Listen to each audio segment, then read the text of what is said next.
More than 120 Haitian refugees involved in a near riot yesterday at a camp near Miami are in a New York federal prison tonight.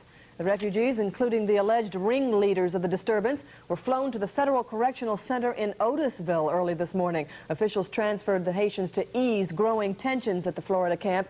Federal guards wearing riot helmets had to use tear gas and nightsticks to subdue the angry refugees. On to definitely more pleasant things.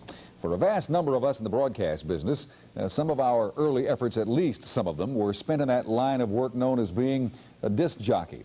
And out of being in that little room with the records and the responsibility of winning listeners for several hours a day, 6 days a week, is forged the core of our industry.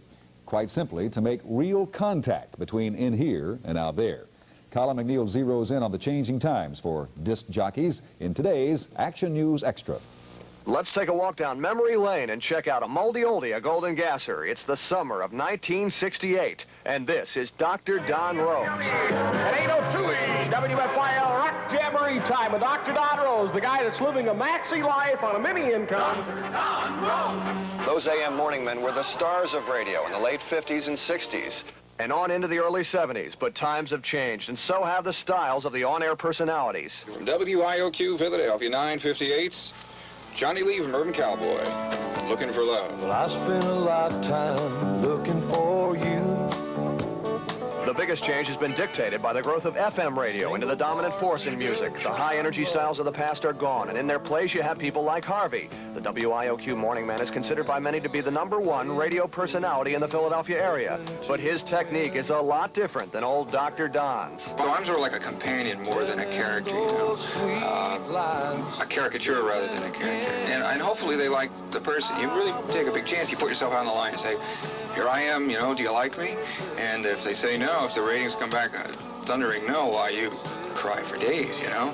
But if they like you and you're lucky enough, they'll listen, and hopefully they'll listen for a while, because maybe they'll get tired of a character, but you hope that if it's a real person, they'll sort of like you like a friend, you know. And sometimes people have friends for 8 or 9 years, you know, before they get tired of them. WMMR and the Philadelphia Journal will be giving away 100 pair of tickets to see the Rolling Stones. Grab a journal, listen to 93.3 WMMR. WMMR's Anita Gevinson represents another new wave. In the past 5 years, the number of women in traditionally all-male positions in the medium has drastically increased, and personalities like Anita are flourishing. Here they let me joke around. I'm the only girl on the staff, but it doesn't stick out so much anymore. The 5 years I've been in radio, it went from a woman doing mornings to, wow, who's that girl on WMMR? And I kind of like that. And they start to take you for yourself, and maybe secondary that you're a woman. And the women listen to me, which is a bigger compliment than when the men listen. You're a heartbreaker, dream maker, love taker, don't you mess around with me. I think a listener is looking for someone who can entertain, someone who can inform them about what's going on in the world, and also to be a friend, to share the same problems that the listener has. Often that's not enough. While FM stations like WMMR and WIOQ get stronger, many of the old AM outlets are struggling. Former WFIL DJ Don Cannon knows that all too well. He just lost his job due to a format change, but remains philosophical. It's like life, there are no guarantees, and management is looking for that different format. Every 10 years or so, radio goes through a revolution. And they're looking for a key that's all of a sudden going to magically zoom them up in the ratings and say, hey, you know, we've got what you want, now come and buy us.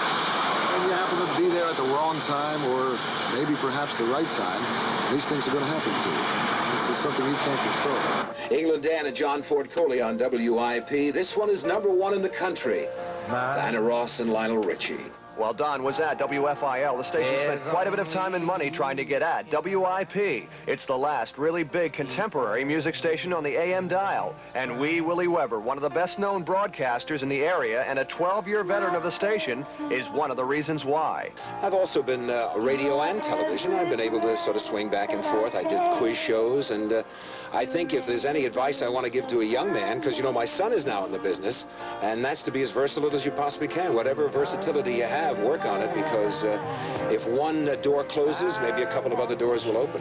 Then there's the case of Ed Hurst of Steel Pier fame. After 44 years in broadcasting, he's come full circle. He was absent from radio for 21 years, but back in January, WPEN asked him and his old sidekick, the vacationing Joe Grady, to revive their 950 Club for just 2 weeks to promote the station's new big band and star format. Boy, did they get a surprise.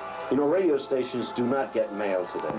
Maybe it's the price of stamps, but people don't write to radio stations anymore. Well, the outpouring of mail and phone calls after we started on this was absolutely unbelievable. We were as pumped up as anybody could be.